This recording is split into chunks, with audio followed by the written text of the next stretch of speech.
Hi, welcome to Take 5, where we daily consider devotional thoughts from Oswald Chambers' book, My Utmost for His Highest.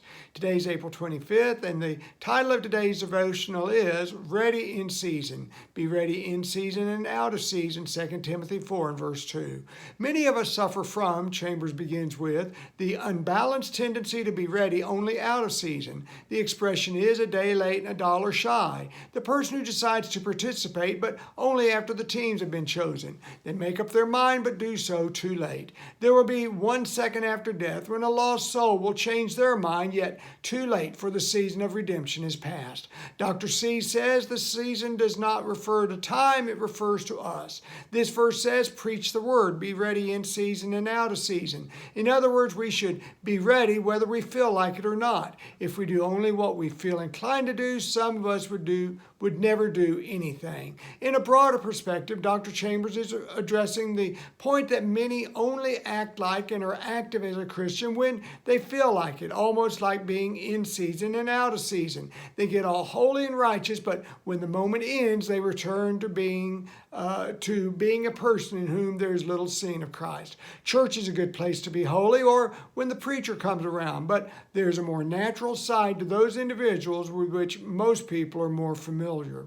There are those too who feel that they should be active for God only when they feel like it, and they wait for those emotional moments to occur. They remember how it felt in church that Sunday, so they judge those types of moments as when they should recognize the presence of the Lord. Chambers tells us that the proof that our relationship is right with God is that we do our best whether we feel inspired or not. During the time of World War II, Corrie ten Boom was a Dutch watchmaker and later a writer who, during the Nazi Holocaust, worked with her family members to help many Jews escape by hiding them in her home. They were caught, and she and her two sisters were sent to Ravensbrück concentration camp. Corrie recounts her days there in her most famous book, The Hiding Place. During their captivity, the two sisters did what they could to alleviate some of the suffering of their fellow prisoners and give them hope. At night, after their long and torturous days of work, the two women would hold worship services in the women's barracks. There would be prayers and whispered hymns from some of the women. Then Corrie and Betsy would read from the Dutch Bible they had managed to sneak into the camp, translating aloud in German. Someone else would then translate to another language, and so on around the barracks until the reading had been translated to the language of each prisoner. The two women kept up these nightly services for months until December 16, 1944, the day when Betsy died. Only 2 weeks later, Corrie was released from prison due to a seeming clerical error. The rest of the women of her age group were soon afterwards executed. I share this glimpse of her story to give a simple illustration of Chambers' word as one needing to be our best for God, whether we feel like it or not. Times may never come to us that are as severe as having to trust God in keeping us due to our being imprisoned for our faith, but we need to be found faithful in whatever circumstances we are living.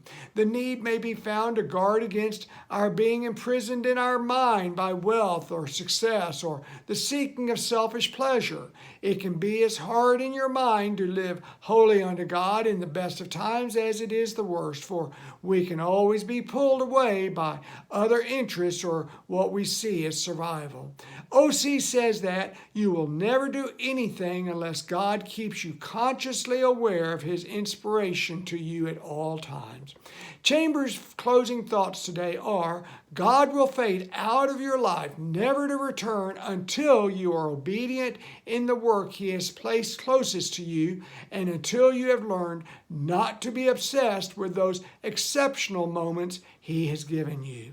If you haven't yet read today's devotional from Dr. Chambers' book, I encourage you to do so, for it will enhance the time that we spend together. It's available free online. Please below feel free to share any comments or questions over today's study that you may have, and please share prayer requests as well. And now may God's grace and peace be ours as we seek to live our utmost for his highest. Thanks for being here today. God bless you. We'll see you tomorrow. Have a great day. Bye now.